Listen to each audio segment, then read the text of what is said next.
그다음 이제 트럼프 데이 원 관련해서 행정명령들 많이 나오고 있는데 일단 세이브 틱톡 행정명령이 먼저 나왔습니다. 토요일 밤에 틱톡 서비스 이용할 수 없다 그런 알림 나오면서 이 틱톡 서비스가 잠시 중단이 됐었는데 네 바로 일요일 오후에 틱톡 서비스가 복구가 됐고요. 여기 뭐 트럼프의 노력 덕분에 틱톡이 미국에서 다시 돌아왔습니다. 이런 알림까지 나왔었습니다. 근데 이제 어제 취임을 하고 딱 한 행정명령 내용에 75일 동안 틱톡 금지 시행하지 말라 이런 행정명령이 나왔고요. 75일 동안은 앞으로 75일간 법을 준수하지 않는 기업도 처벌 없겠다. 그러니까 틱톡 관련해서 다 해도 상관없다. 그런 식으로 일단 행정명령이 나왔습니다. 그리고 이제 또 뭐 나오는 이야기가 틱톡과 합작 투자를 통해 미국이 50% 소유권을 가져야만 한다. 미국은 틱톡의 절반을 얻을 자격이 있다 생각한다. 그런 것도 본인 트루스 소셜에 많이 올렸고요. 트루스 소셜에 올린 내용에 또 이제 모든 부자들이 틱톡 관련해서 전화가 오고 있고 그리고 만약에 틱톡 인수 관련해서 중국 정부가 협상을 방해한다면 중국에 관세 부과가 가능하다라고 이 틱톡을 확실히 협상 카드로 쓰고 있습니다. 근데 지난주 금요일에 아니 금요일이 아니죠. 일요일이었을 겁니다. 일요일에 이제 이렇게 뭐 틱톡 서비스 복구되고 나오던 이야기 중에 퍼플렉시티에서 미국 틱톡 합병을 제안한다 이런 소식도 있었고요. 어쨌든 틱톡에 조금 눈독 들이는 뭐 투자자, 기업이 상당히 많다 볼 수 있겠습니다. 행정명령 이제 이게 시작되면서 행정명령 내용에 이런 것도 있었는데 애플, 구글, 오라클 이게 다 틱톡과 관련 있는 기업들입니다. 애플 앱스토어, 구글 플레이 스토어, 오라클은 OCI, 오라클 클라우드를 통해 틱톡 서비스를 제공하는데 이 기업들 틱톡이랑 다 관련 있지만 관련 법령 위반한 사실 없고 책임 안 물을 거니까 그냥 멀쩡히 사업해라. 그런 걸 법무부를 통해 소환을 발송하라. 그런 지시도 있었다고 합니다. 근데 이제 이 틱톡이 만약에 중국 정부에서 방해하면은 이거를 중국에 관세를 부과하겠다 이야기를 했는데 일단 중국 정부에서도 틱톡 매각 의향이 있다라고 중국 외교부가 직접 성명을 했습니다. 그동안 이 중국 기업들은 항상 뭔가 기업을 매각하거나 M&A 할 때 중국 정부 허가를 받아야 된다고 이야기를 했었고요.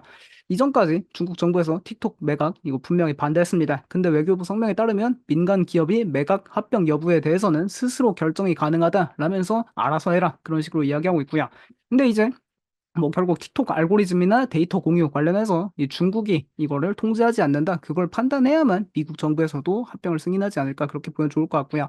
근데 일단 뭐 이게 트럼프가 행정명령이 어제 나왔지만 행정명령 나오기 전까지 여기 칼시 이벤트 계약 업체죠. 이 도널드 트럼프 주니어가 이제 여기 고문으로도 가고 해서 상당히 유명해지고 있는데 칼시에서 행정명령 발동 이전에 이 새로운 틱톡 거래가 하나 올라왔습니다. 원래는 5월 이전에 틱톡이 미국에서 퇴출될까요? 거래였는데 그건 사실상 이미 끝났고 뭐 이제 틱톡 트럼프가 취임 첫 주에 틱톡을 구할까요? 그런 이제 이 이벤트 계약이 올라왔거든요. 근데 사실상 시장 참여자들은 뭐 처음부터 다 당연히 트럼프가 틱톡을 구할 거다 해가지고 96% 승리 확률 베팅하고 있습니다. 근데 어쨌든 이 승리 다들 했고요. 칼시에서 베팅한 사람들 틱톡 행정명령이 발동되었습니다.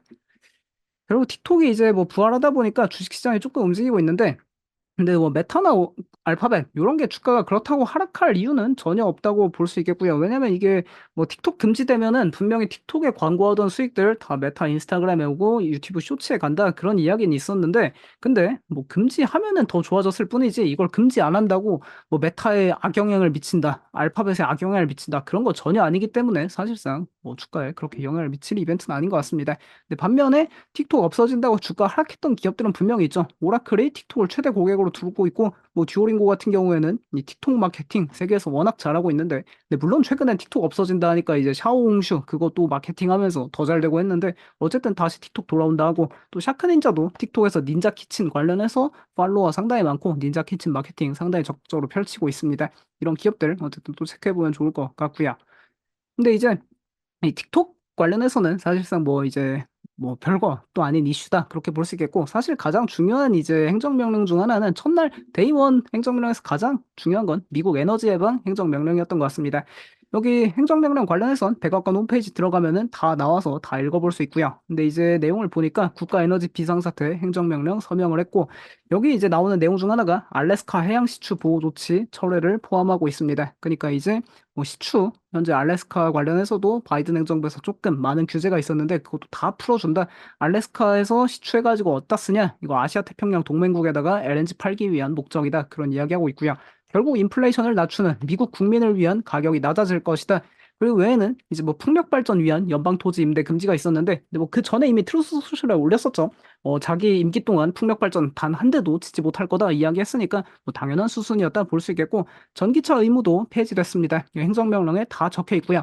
근데 행정명령 외에도 이 트럼프가 월요일 날 이제 취임식도 했는데 그 전날 이제 먼저 워싱턴에서 그 관련 행사 있었고요. 거기서 뭐 YMCA 춤도 추고 일론 머스크도 춤추고 했었는데, 이 캐피탈 원 아레나 트럼프 연설이 일요일에 있었습니다. 여기 연설 내용에 따르면 국가와 기업과 돈이 많은 사람들이 대규모 공장, AI 공장을 건설할 수 있도록 내가 비상 권한을 사용할 것이다. 현재 미국은 에너지의 현재 수준의 두 배가 필요하고 오히려 그 이상이 필요할 수 있다라고 이야기하면서 결국 에너지 엄청나게 필요하다. 그거를 계속해서 강조하고 있습니다. 그러면서 뭐 결국에 이렇게 에너지 행정명령, 에너지 비상사태 발동했으면 당연히 친기후, 그런 기후 친화적인 정책은 당연히 다 없앨 수밖에 없고요. 왜냐면 이게 걸림돌이 되기 때문에 뭐 트럼프 행정부 1기랑 마찬가지입니다. 트럼프 행정부 1기 때도 데이원에 했던 게 파리 기후변화 협약 탈퇴였는데 이번에도 어김없이 파리 기후변화 협약 바이든이 다시 가입한 거 탈퇴 서명을 했고요. 뭐 일단 온실가스 배출 세계 2위 국가가 미국이고 세계 최대 산유국이 미국인데, 당연히 세계 최대 산유국 입장에서는 이거를 없애야 에너지를 더 많이 팔 수 있으니까 없애는 게 좀 합당했다 뭐 볼 수 있을 것 같고요. 그리고 결국 이제 트럼프가 계속 주장하는 건 온실가스 배출 세계 1위 국가인 중국은 어차피 이거 지키지도 않는데 왜 미국이 지켜야 하냐, 뭐 그거를 계속 강조하고 있습니다. 뭐 결국 이제 미국에만 손해인 규정이다, 그걸 주장하며 여기를 탈퇴했고요. 그리고 이제 뭐 백악관에 다 적혀 있는데 기후 극단주의를 종식하는 그런 발표였다 이야기하고 있습니다. 그러니까 너무 이제 기후 뭐 그런 거 이야기할 필요가 없다. 이게 오히려 에너지 패권이 외교에 있어서 상당히 중요하다. 미국 입장에선 에너지를 오히려 이걸 좀 외교적으로 사용하고 뭐 군사 목적으로 쓰는 게 상당히 중요하다. 뭐 그런 이야기 있었고요. 근데 그렇다고 이제 뭐 태양광 뭐 친환경 그런 게 다 망하냐? 그거 절대 아닙니다. 왜냐하면 트럼프 행정부 1기 당시에도 기후변화 협약 다 탈퇴했는데 그럼에도 파리 기후변화 협약 이런 뭐 이벤트 연례 행사 있을 때마다 항상 대표자 파견했기 때문에 뭐 그렇게 문제될 이슈는 아니다. 그렇게 봐도 좋을 것 같습니다. 그리고 이제 또 나온 이야기가 이 전략 비축유도 다시 다 채운다고 했고요. 이제 미국 SPR 자료인데 이게 전략 비축유가 어쨌든 트럼프 행정부 시대에 이게 한 70만 배럴? 70만이 아니죠. 이게 단위가 천이니까 어쨌든 7억 5천만 배럴 그 정도 수준이 있었는데, 근데 바이든 행정부 때 어쨌든 인플레이션 잡기 위해 많이 이거를 다 풀었습니다. 그래서 현재 한 37만 배럴? 3억 7천만 배럴 그 정도가 있는데, 이거 다시 다 원상복구시키기 위해 매입하겠다 이야기를 했고요. 결국에 에너지 증산을 계속 외치면은 유가가 하락할 수밖에 없습니다. 근데 이 하방을 어느 정도 지지해 줘야겠죠. 왜냐면 유가 너무 하방 압력 가해지면은 에너지에서 다 망합니다. 그래서 유가 하방을 지지하기 위해 어느 정도 적정선이 되면 전략 비축유 매입할 거니까 결국 이 물가 정책 나오고 있습니다. 트럼프 행정부에서 이야기하는 게 너무 뜨겁지도 않고 너무 차갑지도 않은, 이게 결국 골디락스죠. 골디락스를 펼치겠다 이 에너지 정책을 통해. 결국 트럼프 연설 중에도 있었고요. 드릴 베이비 드릴 아주 크게 외쳤습니다. 그래서 이제 결국에 이제 증산 이야기가 자꾸 나오니까 이런 이슈도 한번 체크해봐야 되는데, 결국 증산하는 목적은 LNG 수출 증가가 이제 목적이고요. 미국이 2016년부터 LNG 수출해서 2020년경부터는 세계 최대 LNG 수출 국가가 됐는데, 이제 압도적인 세계 원탑이 되기 위해 이 LNG 프로젝트 계속 다 예정이 돼 있습니다. 물론 이게 빨리빨리 좀 되지 않게 그 환경 규제도 있고, 그리고 더 많이 아직까지 허가가 되고 있지 않은데, 근데 이거 다 앞으로 허가 가속화 시켜주고 환경 규제 그런 거 많이 풀어준다 그런 이야기 있었고요. 근데 결국 이 LNG 수출을 늘리기 위해 다 파이프라인을 통해 그 LNG 수출 터미널까지 옮겨야 되고요. 이 LNG 수출 터미널이 다 여기 이제 그 아메리카만으로 이름을 또 바꾸는 행정명령이 있었는데, 어쨌든 여기 멕시코만의 그 LNG 터미널들이 다 위치해 있고요. 여기까지 이제 옮겨야 되는데 파이프라인은 한정돼 있습니다. 파이프라인에 그 수송할 수 있는 양도 한정돼 있고요. 근데 이게 LNG 수출 증가뿐만 아니라 내부, 그러니까 아메리카 내부에서도 데이터 센터가 자꾸 증가하니까 내부적으로도 쓸 게 필요합니다. 그럼 이게 파이프라인이 이제 꽉 찰 수밖에 없는데 수송량이 100%. 그러니까 이제 천연가스, 이 MDQ라고 합니다. 천연가스 업체들은 맥시멈 데일리 퀀티티 해가지고 일일 최대 수송량이 100%가 만약에 넘어가면은 사실상 가격을 더 받던가 아니면 그냥 파이프를 증설할 수밖에 없습니다. 근데 어떻게 보면은 환경 규제 그런 걸 많이 완화해 준다고 했으니까 파이프를 좀 확대하던가 증설이 시작되지 않을까? 뭐 그렇게 보아도 좋을 것 같고요. 결국에 파이프라인 증설이나 확장 시작되면은 그 파이프라인 건설해 주는 그런 부품사, 공급사도 주목할 필요가 있지 않나 싶습니다. 그래서 이제 관련 업체로는 이런 뭐 플로우 서브 같은 게 있는데, 여기가 2021년에 S&P 500에서 퇴출된 기업이고요. 여기 미국의 밸브 그리고 그 실 파이프 관련해서는 뭐 최대 공급사 중 하나입니다. 근데 뭐 S&P 500에서 퇴출됐던 데에는 그 당시엔 에너지 시장이 워낙 무너지고 에너지 투자가 사실상 뭐 없었다 보니까 좀 많이 어려웠던 건데 트럼프 행정부에서 만약에 파이프 더 건설하거나 확장하게 해준다 하면은 이런 기업도 수혜를 볼 수 있다. 그렇게 보면 좋을 것 같습니다. 뭐 그래서 그런지 일단 52주 신고가 랠리를 펼치고 있는 상황이고요. 그리고 이 트럼프 데이 원 그 에너지 정책의 또 하나 흥미로운 부분은 알래스카 관련한 이야기가 있었는데 알래스카의 엄청난 자원 잠재력을 활용하자는 행정명령이 백악관 홈페이지에 있습니다. 그러면 결국 알래스카 유전에서 사업하고 있는 플레이어도 한번 체크해 볼 필요가 있는데 현재 미국의 대표적인 알래스카 유전 플레이어는 코노코 필립스고요. 코노코 필립스가 트럼프 행정부 일기에서 그 윌로우 프로젝트라고 해가지고 이제 여기 알래스카 유전 거기를 그 시추 권한을 현재 갖고 있습니다. 그래서 이 코노코필립스가 사실상 사업이 시작되면은 이제 독점적으로 그거 다 뽑아내가지고 갖다 파는 건데, 근데 이게 바이든 행정부 시대에는 조금 소송도 많고 좀 지지부진한 상황이 계속됐고요. 물론 현재 작년부터 좀 윌로우 프로젝트가 진전을 보이면서 건설을 하고 있지만, 근데 이제 트럼프 행정부 들어와서 본격적인 이 알래스카 자원개발 정책이 지원이 들어가면은 좀 빨리빨리 개발이 시작되지 않을까 그렇게 기대해봐도 좋을 것 같습니다. 일단 뭐 그래서 이 코노코 필립스가 과연 트럼프 시대의 에너지 총화가 될 수 있는가 이런 것도 한번 체크해 볼 필요가 있겠는데 코노코 필립스는 대표적인 업스트림 기업이고요. 이제 업스트림 기업이면서 사실상 그 이제 에너지 시장의 슈퍼 메이저라고 하죠. 전 세계 한 6개사, 뭐 엑슨모빌, 쉐브론, 뭐 코노코필립스, BP, 쉘, 그리고 또 뭐 있죠? 하나 더 있는데 어쨌든 보통 이제 슈퍼 메이저 기업 중에 그래도 한 자리 차지하는 기업이 코노코필립스입니다. 코노코필립스가 알래스카 어쨌든 윌로우 프로젝트를 갖고 있고, 근데 이게 현재 당장 석유를 생산하고 있는 그런 부지는 아닙니다. 2025년 올해에 알래스카 윌로우 프로젝트 지출이 뭐 가장 많이 이제 지출될 걸로 예상되고 있고, 26년부터 여기서 원유를 뽑아내겠다. 그렇게 예고하고 있습니다. 그리고 28년부터는 일간 여기서 한 20만 배럴? 뭐 그 정도 이제 뽑아내는 걸로 알고 있는데 결국 뭐 올해까지는 이 윌로우 프로젝트 관련해서 코노코필립스가 캐펙스 지출이 들어가면서 조금은 지지부진할 수 있어도 뭔가 트럼프 행정부 2기 시절에 어쨌든 내년부터는 조금 이 기업이 알래스카 정책 관련해서 수혜를 볼 수도 있겠다 그렇게 보면 좋을 것 같고요. 그리고 코노코필립스 같은 경우에는 현재 LNG 터미널 사업으로도 확장하고 있습니다. 2027년에 여기 포트와서 LNG 터미널이 이제 가동을 시작하는데 텍사스에서 여기 현재 KKR, 코노코필립스, 샘프라가 지분 같이 나눠 갖고 있다. 그렇게 봐도 좋을 것 같고요. 코노코필립스 작년 11월에는 또 미국의 대표적인 업스트림 기업 중 하나인 마라톤 오일 220억 달러 규모로 M&A 합병 완료했습니다. 마라톤 오일 같은 경우에는 퍼미언 분지랑 이글포드에서 이제 주로 업스트림 플레이어인데 코노코필립스도 메인 핵심 사업 지역은 퍼미언 분지랑 이글포드입니다. 거기서도 어쨌든 조금 시너지 효과를 발휘하기 시작했다. 그렇게 보면 좋을 것 같고요. 그래서 코노코필립스가 뭐 일단 이거 주봉으로 체크해 보면은 최근 뭐 엑슨모빌이나 쉐브론, 코노코필립스 이런 에너지 슈퍼메이저 기업들은 조금 다 비슷한 주가 흐름 보이고 있고요. 2022년 그때부터 다 조금 부진하게 가만히 이제 잠겨 있는 모습 나타나고 있는데, 근데 결국 뭔가 트럼프 행정부에서 어쨌든 알래스카 유전 관련해서 행정명령이 현재 나왔으니까 뭐 지금 당장은 절대 아닐 겁니다. 왜냐면 지금 당장은 코노코필립스에서 캐펙스 많이 지출해야 된다 했고요. 근데 그게 뭐 어느 순간 되면은 이제 석유로 바뀔 거니까 그때를 주목해보며 한번 기억해보자. 그렇게 체크하면 좋을 것 같습니다. 근데 이제 그 외에도 뭐 국가 에너지 비상사태 이야기가 나오니까 해결책으로는 천연가스 일단 첫 번째 볼 수 있겠고요.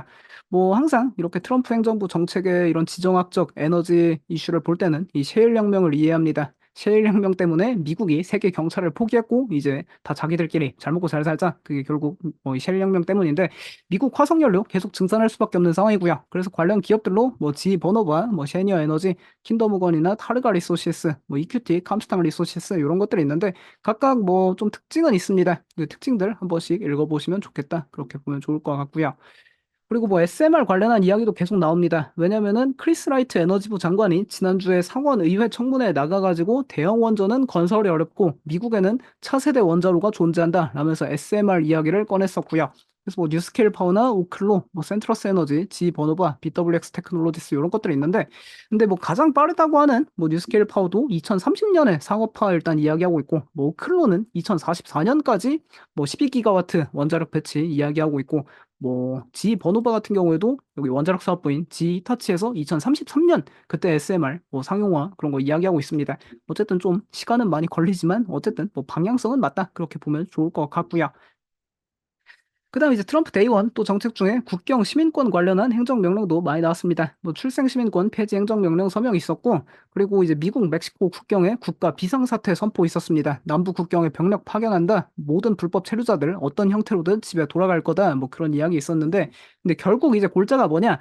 국경 비상사태 선포하면은 뭐 앞으로 불법 체류자들 그 친구 중에 이제 그 불법 체류자 잡는 그 공무원 하는 친구가 있는데 보니까 뭐 조직적으로 뭐 전 세계 마찬가지입니다. 갑자기 이제 급습하죠. 그래서 새로운 조직적 급습이 필요하고 새로운 구금센터 필요하고 더 많은 이민 관련 판사가 필요하고 더 많은 항공편이 필요하다 합니다. 항공편이 왜 많이 필요하냐? 이 사람들 잡아서 다 뭐 수영하거나 걸어서 집 보내는 거 아니고요. 항공편 다 끊어줍니다. 물론 이제 정부 돈으로 하는 게 아니라 그 사람 돈 뺏어가지고 항공편 끊어서 보내준다 하더라고요.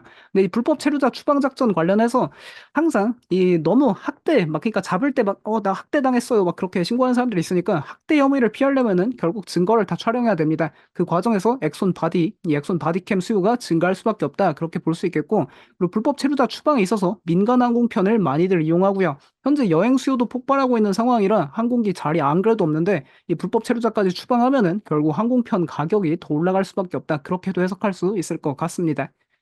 그래서 엑손 이런 거 주가도 확실히 최근 올라가고 있는 데에는 뭐 여러 이슈 있지만 엑손 바디캠, 엑손 테이저 이거 학대 혐의 피하려면은 불법 체류자 잡을 때 반드시 필요하다 그렇게 보면 좋을 것 같고요. 그리고 항공주 관련해서도 뜬금없지만 조금 이 불법 체류자 이 추방 작전에서 좀 수혜를 보고 있습니다. 왜냐면은 이게 좀 찾아보니까 미국에서 불법 체류자 추방할 때 이 제이패츠라는 이 법무부 수감자 및 외국인 이송 시스템이 있답니다. 여기에 항공기가 근데 4대밖에 없고요. B737 4대인데 보잉 737이 뭐 해봐야 최대 거의 한 200명 그 정도밖에 못 태웁니다. 근데 이제 뭐 사상 최대 추방 작전인데 200명씩 4대 해봤자 그 언제 다 추방시킵니다. 그러다 보니까 사실상 이 추방시킬 수 있는 항공기가 너무 부족한데 결국 뭐 이제 불법 체류자들 버스 태워 보내거나 크루즈 태워 보낼 거 아니면 다 항공기 이 민항사랑 공조가 필요하다. 그리고 대한민국 같은 경우에는 대부분 다 민항사 그 맨 뒷자리 태워가지고 다 자기네 나라 보냅니다. 물론 자기네 나라 아니어도 그냥 어디 중립국 가든 너희 일단 우리나라에서만 내쫓는다 거의 그런 식으로 보고 있고요. 그러다 보니까 이제 항공사들도 국제선 비즈니스 많이 하는 기업들 이런 것들이 조금 수혜를 얻을 수 있겠다 그렇게 봐도 좋을 것 같고요. 아무래도 사상 최대 추방 작전이라고 하니까 민항기 수요 이 불법 체류자 때문에도 많이 발생할 수밖에 없습니다. 그리고 이 트럼프 대의원 또 빨리 체크해보면 DEI랑 성별 관련한 행정명령도 있었고요. 미국에는 남성이랑 여성 이 두 가지 성별밖에 없다. 일단 그거를 취임식에서도 이야기했고 뭐 여성의 권리를 옹호하고 지켜나갈 거고 납세자 세금이 성 정체성 치료에 사용되는 것 금지한다. 그리고 트랜스젠더 여성 스포츠 참여 금지 추진하고 다양성, 형평성, 포용성 이 DEI 프로그램 정책 해체 행정명령도 이거를 다 서명했습니다. 그래서 정부 채용이나 교육에 있어서 DEI 프로그램 종료하고 DEI 프로그램이 오히려 차별을 조장한다. 그런 이야기 다 행정명령에 적혀 있고요. 근데 이제 트랜스젠더 단체는 바로 이 행정명령에 반발하는 서명 엄청 내고 있습니다. 결국 이런 거죠.